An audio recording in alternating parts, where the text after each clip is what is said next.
Hello, everyone, and welcome back to the Valiant live stream. I believe this is our first one of 2022. We're excited to be back after our small break. Thank you, regular viewers, if you're here, and if you're watching us for the first time, we're so excited to share our live stream with you. A little bit about us. Valiant is a managed service provider in New York City, but we have a national reach. Visit us at thevaliantway.com. And if you want to learn more about us, we have a very large library of these streams and also a knowledge base that our training manager, Marianne, puts together. So please explore our video library. And you can join the conversation by commenting on our YouTube videos or on LinkedIn. And you can watch the live stream via Twitter now. So follow us at The Valiant Way.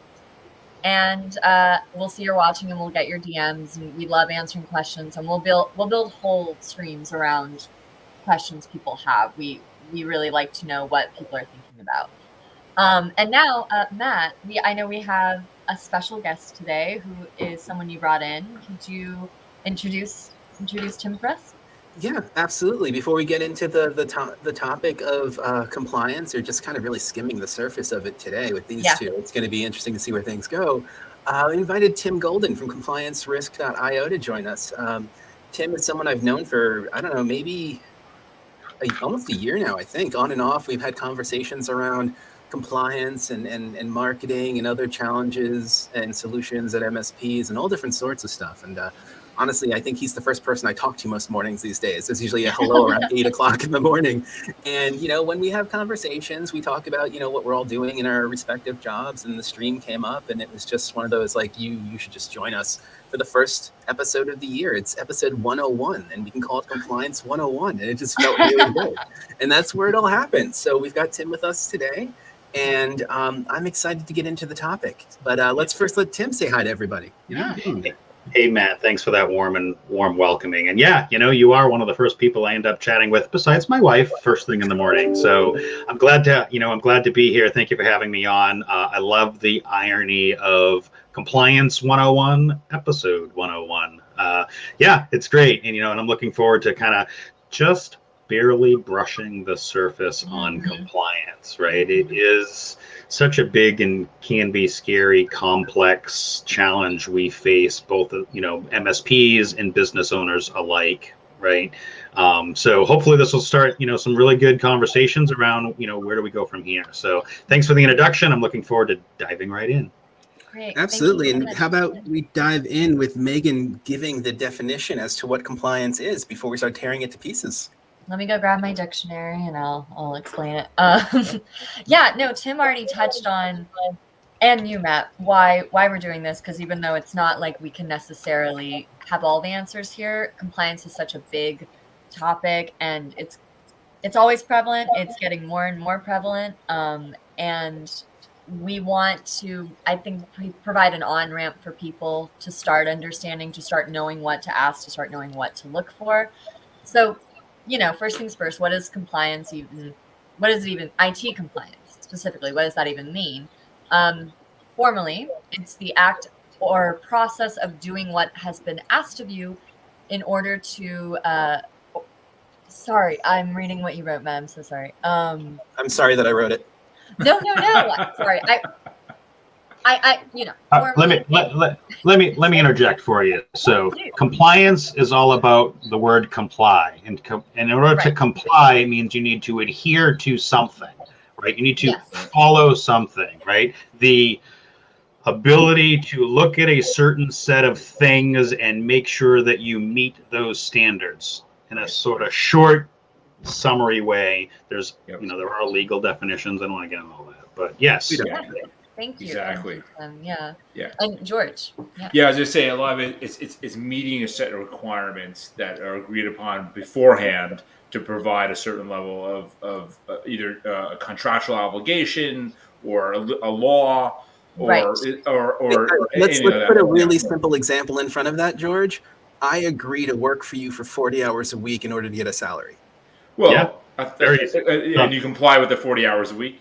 Probably more than that usually, but but I mean, if you break it down, I mean, that's the same idea. There are certain expectations that need to be met in order for business to function in a way that is considered to be healthy. Right. Yes. Yeah. I think expectation is a very good word to put in there too for people. And I think there's a lot, and what happens is it gets kind of muddled up in a lot of like acronyms, and you'll see things GRC, or and then I'm sure Tim and I could probably have a battle who can remember more acronyms right now.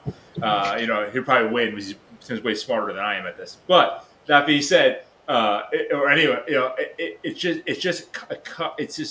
it just gets muddled up. But really, what it is following a standard, or what's a more better way of thinking of it is a framework defined, and doing that framework, following that framework consistently at a level that is measurable or reliable. So, and I think it's okay, Ray. Yeah, and I think it's worth outlining that hi Ray, that it comes from, especially in IT, it comes from a lot of different sources: the pressure of compliance, the need to comply, whether it's the government, whether it's the industry itself that needs a certain standard of compliance, or your client, your customer. That's a huge source of it. What we're seeing with a lot of our clients is their clients needing higher standards of compliance, especially if they're IT. Right. Yeah, there's much to be said about the downstream effect of of compliance, right? So we're seeing it across a lot of different verticals, right? Especially in the defense, in that sort of again, acronym CMMC, NIST, 171, and in those spaces where you might be a subcontractor doing work for another organization that has a potential compliance framework they need to adhere to, and they're pushing that stuff downstream. So I want to say the days are numbered for doesn't affect me, right? Because at some point it will, and whether or not it's the customers you're serving, your insurance company, we'll get into that in a little bit, or other areas of the industry in which the services you provide, at some point it will affect you. And I think that's a big thing here, like being able to break it down into smaller consumable chunks. And I think that's what we're going to try to do a little bit here today. Ray popped in a whole boatload of acronyms there in chat, right? We're when you talk about compliance, being the highly dyslexic guy that I am, acronyms are my favorite. Not. Right. So yeah, they get and most IT folks by nature, it becomes once again the secret code of IT guy that know the acronyms, what they mean. And I think every industry does it. As I hear it, in healthcare, you hear it in insurance, you hear it in legal, and it just perpetuates that mysteriousness of it all. But really, it's not complicated. It's just hard. Yeah, you need to build a Mad Lib app that you can only enter in acronyms, right? And spit out your It's the new factor of authentication. First, you're going to have to give a one-time code and then explain what these 8 acronyms mean before you can get into your email. But no, it is a problem. I mean, I was thinking about this over the weekend a little bit, and I saw this movie, and it's from '97. You guys remember Rocket Man with Harlan Williams? Sure. There's a scene where he goes through all this training, and he finally gets onto the rocket, and they're on the pad ready to launch, and they're starting from the command console is giving all these different readings on green light and this and that, and you've got the other astronauts sitting there rifling off acronyms, and he just starts going KFC, BMW, ATT, just to feel like he's part of the group. And I think that's what happens when you hear a lot of the things around compliance, especially when we dive into the frameworks. So, I hope that by the time we're done here, we can help a few people not feel like Harlan Williams in that movie, because exactly. Yeah, I'm done. Please, guys, continue. Well, George and Tim, if you guys don't mind, could we sort of talk about some of the bigger players in compliance, or the bigger compliance frameworks? Let's get into frameworks. Yes, thank you. Yeah. Exactly, and just to kind of answer Ray's question, I think you hit the nail on the head. I think we're already there. I think that people are already completely overwhelmed with these things, and they literally just kind of ignore it. Or at best case scenario, they pass it on to a knowledgeable person to be like, "Just do this for me." Yeah, that's kind of the best case scenario at this point. Or the more scary scenario is, which I'm sure Tim and I or people watching what we countered, where people just kind of do it themselves, and it's like, do you know what you just said you did? You know, you kind of understand what you like, what you're attesting to.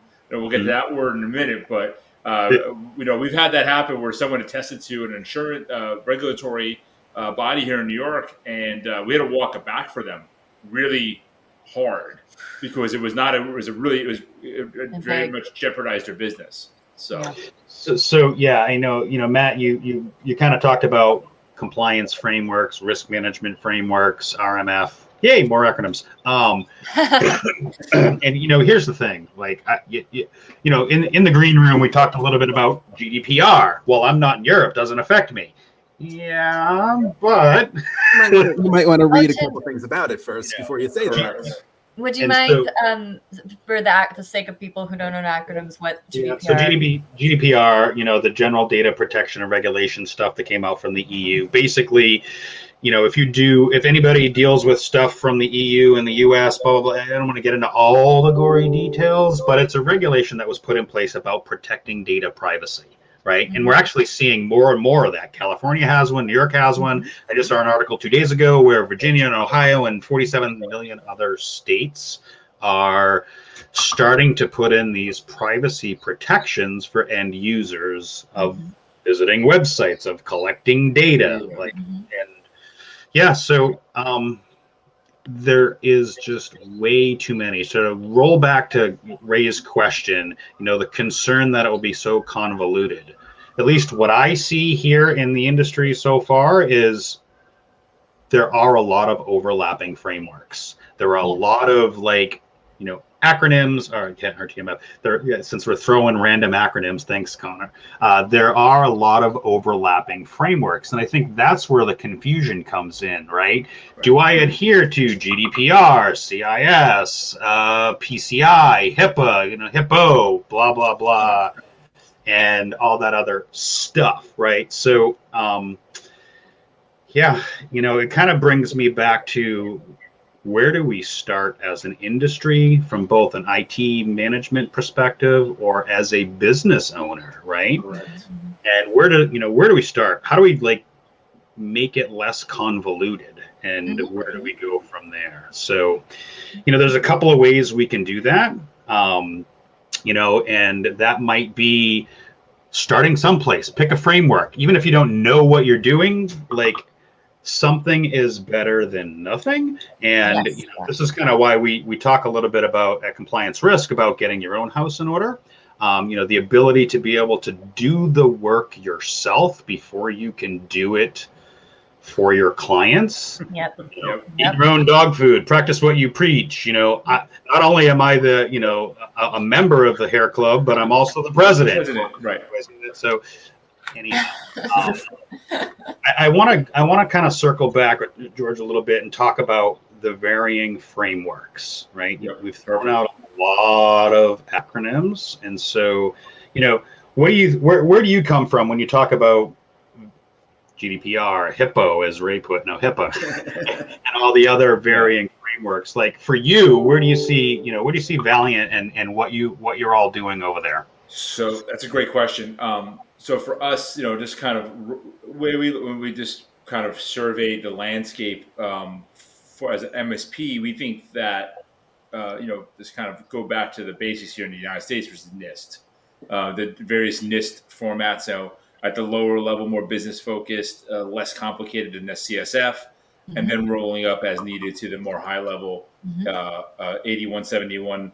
As an MSP, that doesn't work very closely directly with government contracts, so we won't necessarily fall under that regulation. But we follow the NIST CSF as our kind of go-to starting point for both our customers and for ourselves, because it's understandable, it's doable, there's tools, and I think that, to reiterate it, starting somewhere, and NIST can grow into the very high level work as needed, because you're starting with the thing you can walk backwards or forwards based on the customer need, or based on your own need.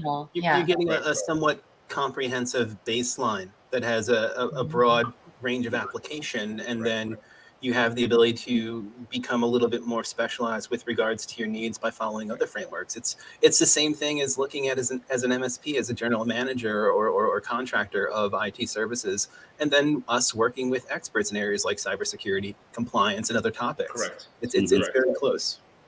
Yeah, so circling back to NIST, right? I know we keep throwing acronyms out there and frameworks, right? So a lot of what I've started with way back in 06, 07, whatever, was based on NIST 853, right? When we look at all the other frameworks and all the other compliancy work that's out there, and again, this is Compliance 101, general terminology, 853 is a good baseline for a lot of other frameworks, right? A lot of other frameworks base their individual control sets on 853. I mean, take 171. Those in the MSP space, those in the DIBS defense supply chain, like everybody knows 171, right? Because it is what they need to adhere to if you're going to work in the defense space. Again, that's all kind of changing, CMMC 2.0, whatever. We won't get into that, but if you look at 171, it is a subset of 853. Correct. And then you look at 171A, and it's the actual implementation of those various pieces. So, rolling all the way back to Ray's question, yes, it is very convoluted, but start someplace. You don't need to start with an 853 high baseline with 1,000 controls. We've been recommending, at least for a lot of the IT service providers and even small businesses that don't currently have a contractual obligation to a compliance framework, to look at CIS, right? CIS is a really good, solid foundation that sets your business up to begin to look at other frameworks in these cross-mapping things. And how do we do that? It all boils down to data, right? It's 10:48 on a Thursday morning. Where's your data? And I mean, it's from where are your assets? What data are you collecting? And this is some of the things that we walk our peer group through, is helping them on a weekly workshop kind of go through these kinds of things, right? So pick something. For us, we're standardizing on CIS 18 for now. Me personally, I live and breathe 853 Rev 5 now, all day, every day. Yeah, my data. Because that's what you do for your clients at this point, and that's what you're working with. Right. So, but and there are tools to help me that I have. They're GRC, Governance Risk and Compliance tools, to help me map those frameworks, the one that I live and breathe all day, every day, to other frameworks. Right. Yep. And we see it a lot in various, just if you work with other entities, especially international ones, you might see an ISO framework come across your desk, which and once again, there's direct mappings to NIST and various formats of it, but it's very, you have to kind of, but they're all subtly different. And I think that's that's fundamentally the issue, is that they're just different enough that you can't answer them exactly the same way. You can't just say, "Oh, by the way, here it is.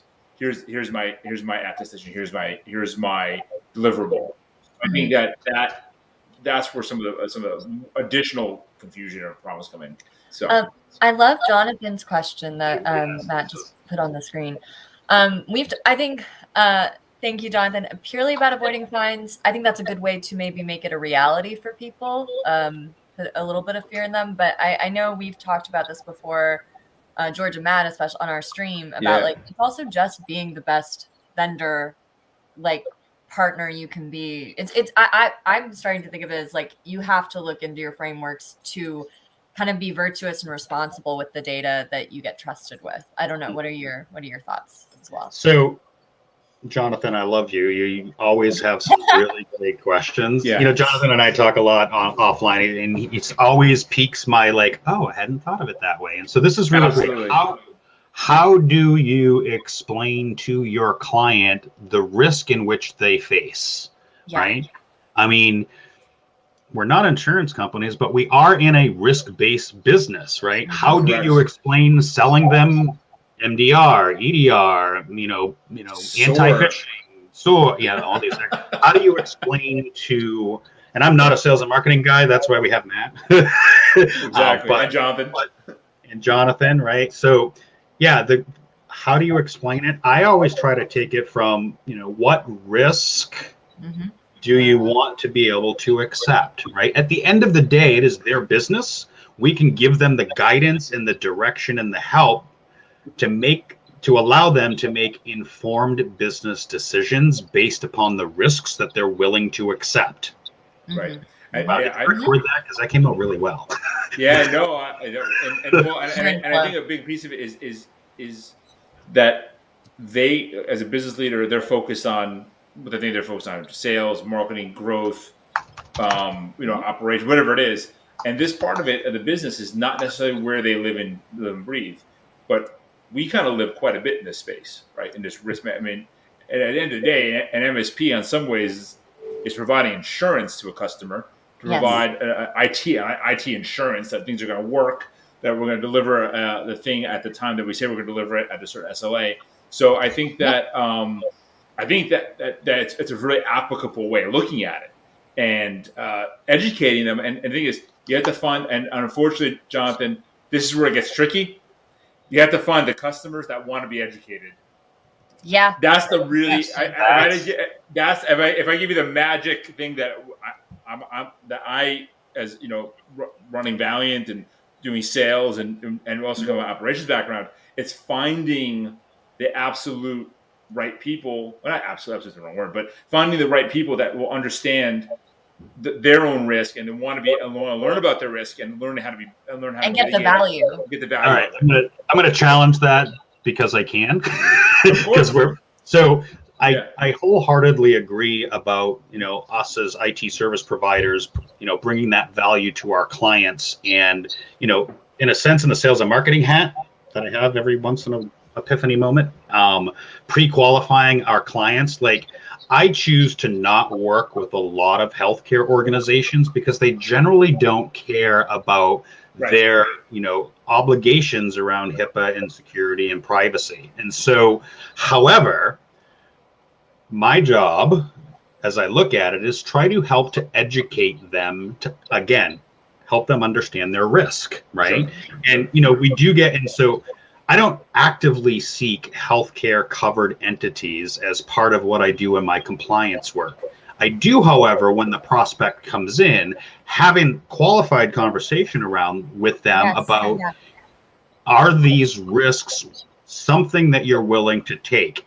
And it's usually two buckets of corporations that come in. One is, I don't care, I'll pay a fine. Okay. Correct. I will do a little bit of my own due diligence to help educate them around that. And if it's still the pushback, I'll pay the fine, then they've self-selected not to work with me. 100%. The flip side of that is the curiosity factor, right? As we try to explain the risks that they face in their business, in their practice, if there's a curiosity piqued, if there are, follow-up and clarifying questions from the prospect, now I know I can build a know, like, trust working relationship with that client to incrementally move their security needle, right? That's the thing that I look at with compliance. And I think a lot of IT service providers and even business owners look at it like it's an all or nothing thing. 100%. It's a pass-fail thing. It's $1 million. That leads them to also believing it's a one-time thing, and it's all false. But when you get just like any IT, it's not. And you have the ability to bring that level of clarity, you are delivering a service in a very, very appropriate way. Tim, I think we're saying the same thing in a different way, but I agree with you 100%. It's like Megan and I speak to a lot of people. We always bring up compliance. We always bring it up, and honestly, it does. If they have no interest in it, it's not important to them. They just want XYZ. We really don't move forward with them. But we want to find the folks, especially in the private sector, I think more so than because they're not necessarily always fully legally required to do it, but they want to do it. They want to be better. They want to be a better actor, better provider. kind of deliver that better value to their customers, to their own people internally. Yeah. So that's what we're always looking for. Yeah. I think that any customer that has motivations that include best effort are going to be good customers. And also there is real data we've seen of, we talk about the not if but when with the breaches and cybersecurity, but also customers who recover, customers who communicate to their customers, or businesses that do that, their survival rate is much higher than businesses that don't have a plan in place or haven't taken every step Right. they can. Right. So it's best interest. All of I'm them. going to steal a line from my good friend Jason Segel, and that is, do the right thing always. Yeah. Yeah. Right. Just do the right thing. Right. Guys, Yeah. we are. This is great. Listening to everyone speak is it's so heartening, especially as experts, I would say, in the industry. But we are kind of nearing the end. I wanted to kind of come back to getting started with compliance for business. What can people do? How can they get started? Because again, as we've talked about, a big part of this discussion was how overwhelming it can be. So what are first steps people can take?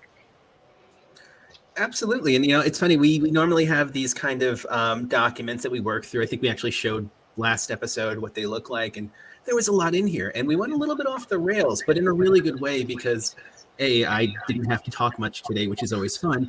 And B, it helped me come up with a couple of ideas for future streams. I mean, we like to dedicate entire blocks over the course of a month, potentially more, to topics, and that's certainly happening now, especially after today, trust me. Yeah. So with regards to getting started, I think that Tim really covered it well in saying, begin to look at the different frameworks, start somewhere, don't do nothing. And if you're a small business, give us a call. That's what it comes down to. But with that said, and given that we are at almost 11 o'clock today, and there are a couple of meetings coming up, next week, I really wanted to do a stream that was going to talk about cybersecurity versus compliance. What each one of them means, where there's an overlap, and help with that. But maybe next week is really going to be more about how to get started on a path to compliance. And we'll push everything off by a week, because I think that today, we kept saying broad strokes. It's like we went up against a varnished piece of furniture with like 120 grit sandpaper and barely touched it, Yeah. And I think we're going to bring the jackhammer out next week and just kind of crack through it a little bit. Yeah. It's such a rich topic, and one that people spend their life doing it. It's like, and the thing is, you gotta remember, any one of these even frameworks, you could spend an entire career just working in one of them. Yes.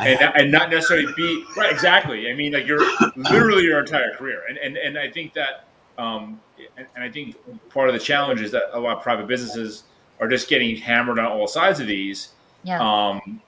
It's I don't know what's in the show. Yeah, Matt, let's do that. That sounds great. We're going to do that. I'm going to kind of go back into the Matt archives and talk about the educational system I worked on in 2005, where I had to deal with compliance issues for the first time without really even understanding it as like a 23-year-old kid in the workforce, to kind of, I think, give a sense of how confusing it can be until you're exposed to the experts like you guys. So next week, 10:30 on Thursday, we're going to talk about building a roadmap to compliance, give people some resources to get started, kind of further demystify some of what goes on. The next week after that, we'll do the cybersecurity versus compliance, and we've got a couple of other vendor surprises I'm working on. So hopefully towards the end of the month, we'll have a couple of special guest stars. We're going to have to start doing a graphic like the beginning of the Love Boat, where we've got like the little porthole. Honestly, our little sorry. That makes you Captain Stupid, Matt. You bald in a great. That's it. We'll get Alex Farling to come on as Captain Obvious or something like that, and it'll be a good time. But so yeah, if anyone has anything they'd like to say, we've already gone off the rails and I've lost it. So let's come to a close. So let me just wrap up by thanking you for having me on here. I'm looking forward to where do we start? How do we get going? How do we move forward? Right. So. That's going to be a much deeper conversation, and I'm looking forward to hearing from you all. The two things that I can help you with is find a good partner and start. That's it. Yes, exactly. Do something. Very good. Yeah, don't keep putting it off. Yeah. And in 7 days from now, we're going to make sure that we have enough prepared for you to actually understand how to start something and do something.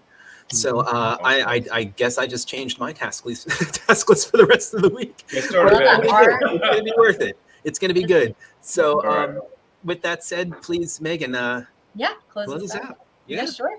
Everyone, if you enjoyed today, and then Tim, I wanted to say thank you so much for hopping on. It's been so wonderful to hear you and George talk about this stuff.